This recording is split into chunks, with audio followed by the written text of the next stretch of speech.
जय हिंद दोस्तों आपने 9th क्लास में हिस्ट्री की बुक में एक चैप्टर पढ़ा होगा, फ्रांसीसी क्रांति।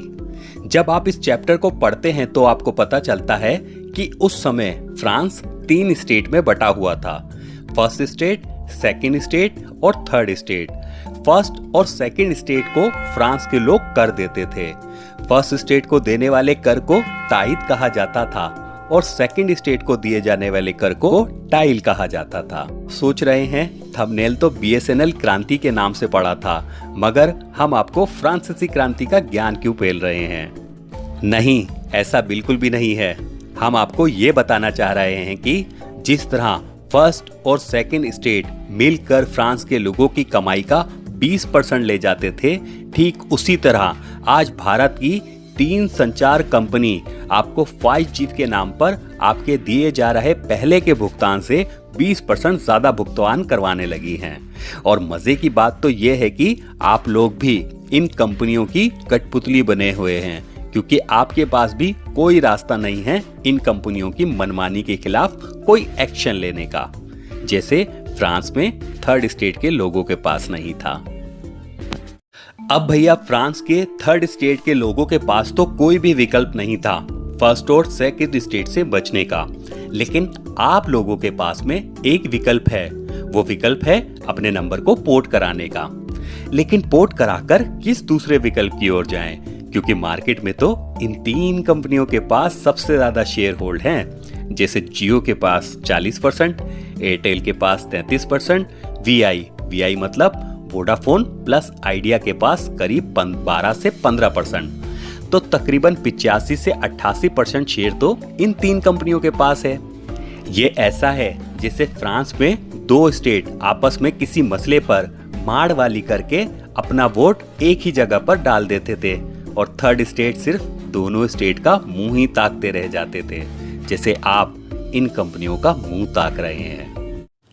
अब भैया जैसे फ्रांस में क्रांति हुई, ठीक उसी तरह आज भारत में भी थोड़ी बहुत ही सही, मगर बीएसएनएल क्रांति की उधम तो सुनाई देने ही लगी है। आज कई जगह हैशटैग बीएसएनएल ट्रेड करने लगा है और कई लोगों ने तो बीएसएनएल कंपनी में अपना नंबर पोर्ट भी करा लिया है।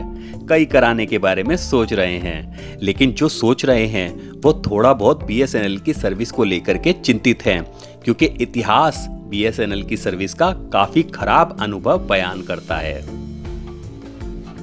तो दोस्तों अपनी स्टोरी को लेकर चलते हैं आज से 24 साल पहले, साल 2000 में, बीएसएनएल के सुहाने दिनों में, वो सुहाने पलों में। दोस्तों बीएसएनएल की फुल फॉर्म है भारत संचार लिमिटेड। ये भारत में अक्टूबर 2000 में आया था। तब बीएसएनएल भारत का सबसे बड़ा ब्रांड था संचार के मामले में, और 2001 से लेकर 2008 तक जबरदस्त प्रॉफिट दिया था बीएसएनएल ने। ये प्रॉफिट इतना था कि इन 8 सालों में बीएसएनएल ने 46,668 करोड़ रुपए का मुनाफा कमा करके दिया था सरकार को। पूरी संचार मार्केट में इसका 70% शेयर था। सोचो उस जमाने में बीएसएनएल की क्या वैल्यू हुआ करती थी। लेकिन दोस्तों बीएसएनएल में डाउनफॉल आया साल 2008 के बाद से। आपने 2G घोटाले का नाम तो सुना ही होगा। 2G घोटाला जो 2014 में पूरी यूपीए गवर्नमेंट को ले डूबा। ए राजा उस समय टेलीकॉम मंत्री थे और इस घोटाले का आरोप भी उन्हीं पर लगा था। ये घोटाला पूरा 1,76,000 करोड़ रुपए का था। सोचो इतना बड़ा घोटाला था। तो भाइयों जैसे ही ये घोटाला सामने आया, वैसे ही यूपीए सरकार के उल्टे दिन शुरू हो गए, और ठीक इसी तरह उल्टे दिन शुरू हुए बीएसएनएल के भी। बस तब से लेकर आज तक ये कंपनी उस लॉस से बाहर नहीं निकल सकी है और धीरे धीरे गर्क की ओर धंसती चली गई है। ए राजा को सुप्रीम कोर्ट से राहत मिल गई, लेकिन बीएसएनएल को आज तक राहत नहीं मिल सकी है दोस्तों। लेकिन आज एयरटेल, जियो और वीआई के मनमाने तरीकों से देखते हुए लग रहा है शायद बीएसएनएल के अच्छे दिन आ सकते हैं। और बीएसएनएल के अच्छे दिन 3 तरीकों से आ सकते हैं, जो आज दिखाई भी दे रहे हैं। पहला, लोगों की सपोर्ट। दूसरा, सरकार का अपनी इस कंपनी की ओर ध्यान देना और मेक इन इंडिया वाली पॉलिसी पे काम करना। तीसरा सबसे बड़ा बदलाव, और सबसे बड़े भरोसे का नाम है रतन टाटा। टाटा का भरोसा, क्योंकि अब इस कंपनी को अपने पैरों पे खड़ा करने का काम रतन टाटा की कंपनी TCS को दिया गया है। BSNL ने 15,000 करोड़ का ठेका TCS को दिया है। तो देश की सरकार का हाथ है BSNL के साथ, रतन टाटा का विश्वास है BSNL के साथ। बस आपको अपने प्यार और दुआओं और आशीर्वाद को थोड़ा और बढ़ाना होगा इस कंपनी को दोबारा खड़ा करने के लिए। क्रांति नहीं तो क्रांति जैसा कुछ करना होगा। जैसे आप जानते हैं कि आज सबसे बड़ी पावर है सोशल मीडिया, तो ट्रेंड कराएं हैशटैग टाटा का BSNL।